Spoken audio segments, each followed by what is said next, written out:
क्रिसमसची रात्र होती. ऑफिस पूर्णपणे चमकत होतं. लाईट्स, रिबन्स आणि बेल्ट सारखे प्रत्येक कोण्यामध्ये प्रत्येक चमकणारा कोणा जसा एक रहस्याची तयारी करत असेल.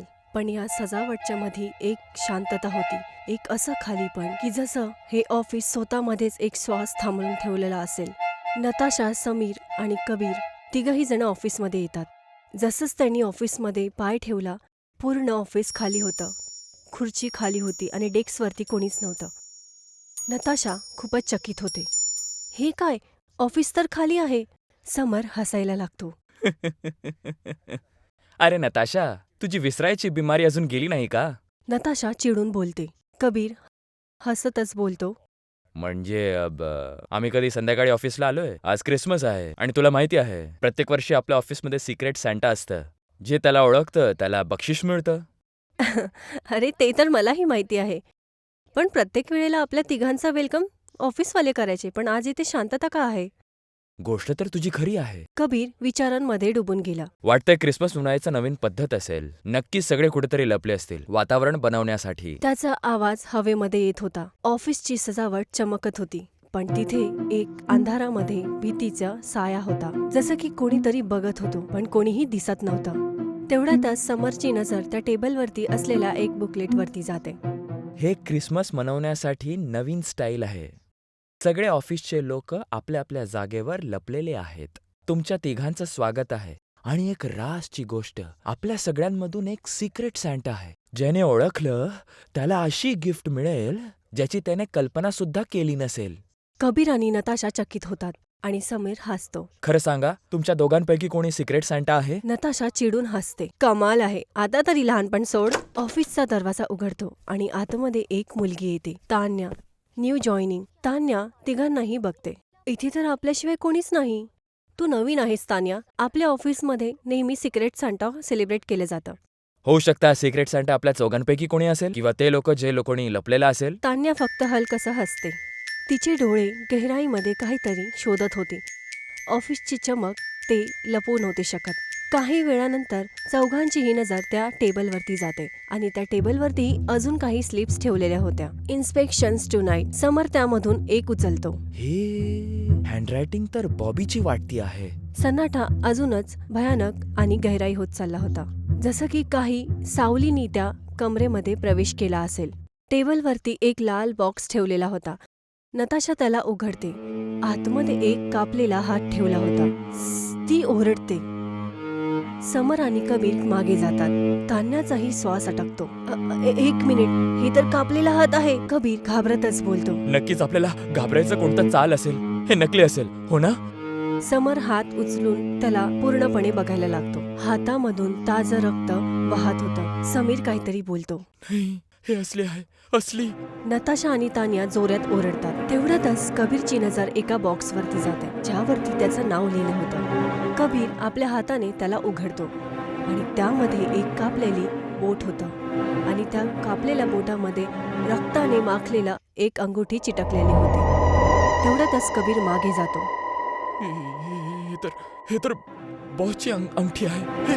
हे बॉसचा अंगठा आहे. नताशा रडायला लागते. ओ माय गॉड, हे काय होत आहे? ह्याचा मतलब बॉस मेलेले आहेत. नताशा घाबरतच बोलते. इथे काहीतरी होत आहे. आपल्याला लगेचच इथून जायला हवं. चौघही जण जोरात धावायला लागतात, पण अचानक ऑफिसचे दरवाजे एकदमच बंद होतात. सीड्यांवरती पूर्णपणे अंधार होता आणि फोनही स्विच ऑफ झालेला होता. फक्त अंधार आणि पूर्णपणे शांतता, जी अजिबातच साधं नव्हतं. नताशा दुसऱ्या दरवाजाकडे धावते. ऑफिसच्या अंधारामध्ये असणारी ती गली त्याला पूर्ण भयानक वाटत होती. लाईट्स अर्ध्या चमकत आणि अर्ध्या बंद होती.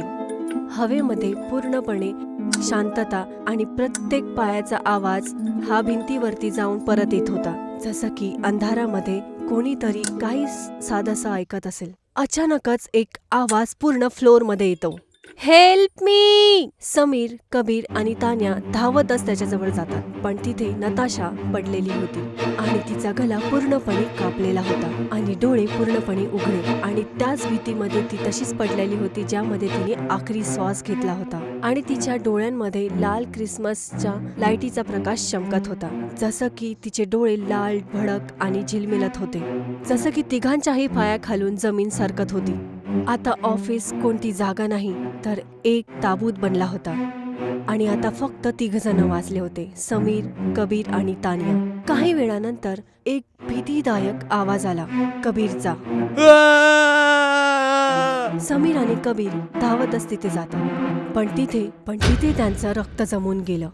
कबीर, ज्याचं शरीर पूर्ण हवेमध्ये लटकत होतं आणि टेबलवरती रक्ताने लिहिलं होतं, मेरी क्रिसमस.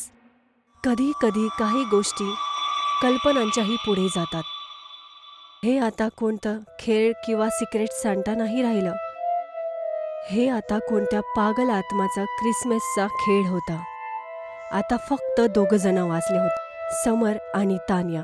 समर घाबरतच बोलायला लागतो. ऑफिसमध्ये एक जुनं बेसमेंट एक्झिट आहे. 20 मिनिटाचा टनल आहे. आपण तिकडून निघू शकतो. तान्या त्याच्या मागे मागे चालायला लागते. दोघही जण अंधाराच्या सीडींमधून खाली उतरतात, बेसमेंटकडे जातात.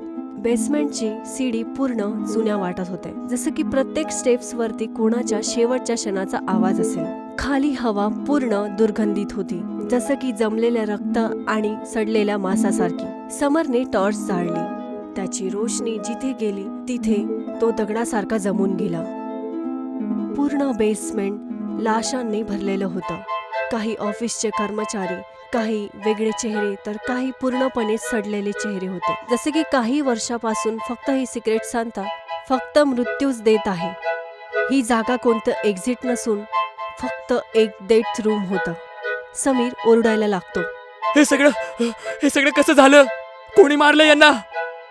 तान्या त्याच्या मागे उभी होती, पण तिचा चेहरा आता शांत नव्हता.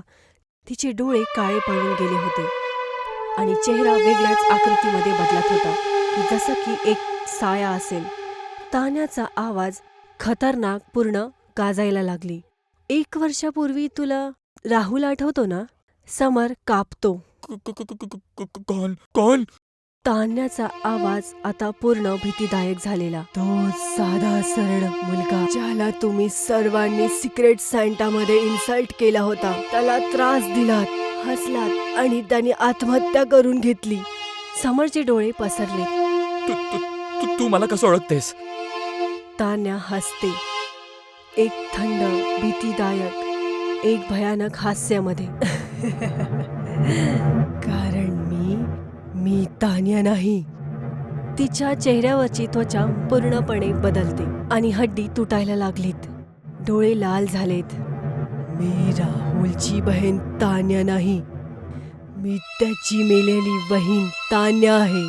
माझ्या भावाचा मृत्यूचा त्रास मी सहन नाही करू शकली. मी सुद्धा माझा जीव दिला. तिचा आवाज आता माणसासारखा नाही राहिला होता. ती पूर्णपणे राक्षसामध्ये बदलून गेली होती. गळ्यामधून येणारा तुटता आणि ओरडणारा आवाज. पण मी आता परत आली आहे तुम्हा सर्वांचा बदला घेण्यासाठी आणि तू आता शेवटचा आहेस. तू आता माझ्या बदल्यामध्ये ऑफिस नाही जाणार. मीच आहे सिक्रेट सांता. तिने शेवटच्या आवाजामध्ये गुरहाट भरली. डेथ सांता, सर्वांना मारण्यासाठी मी परत आली आहे. अचानक पूर्ण बेसमेंटची लाईट्स एकसारखी चमचमायला लागली. सर्व देह आता शांततेने हलकी, सर्व लाश हळूहळू हलायला लागली. खोली जसं की एखाद दानवच्या आवाजाने धडकत होता.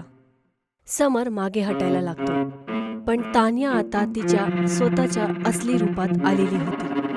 डोळे रक्तांसारखे लाल आणि चेहराही पूर्णपणे बदलला होता. ती हळूहळू समोर जाते.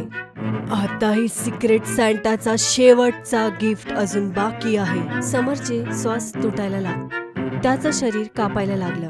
तो धावायला लागतो, पण त्या सावलीतून येणाऱ्या काळ्या परछाईने त्याचा पाठलाग केला आणि त्याच्या पायामध्ये लपटली. दुसऱ्या क्षणामध्ये त्या बेसमेंटमध्ये शेवटचा आवाज आला,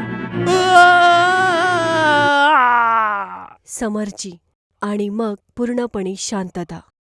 आणि त्यानंतर कोणीही आणि त्यानंतर कोणीही ऑफिसच्या बेसमेंटमध्ये पाय नाही ठेवला, कारण तिथे तान्यांचा हास्य अजूनही गुंजतो. प्रत्येक क्रिसमसवरती फ्लोअरची लाईट्स स्वतःच जळतात आणि बुजतात, जसं की सिक्रेट सॅन्टा अजूनही कोणाची तरी वाट बघत असेल. आणि प्रत्येक वेळेला नवीन जुळणाऱ्या कर्मचारीला पहिल्या दिवशी एक लाल चीट मिळते. इन्स्पेक्शन्स टुनाईट.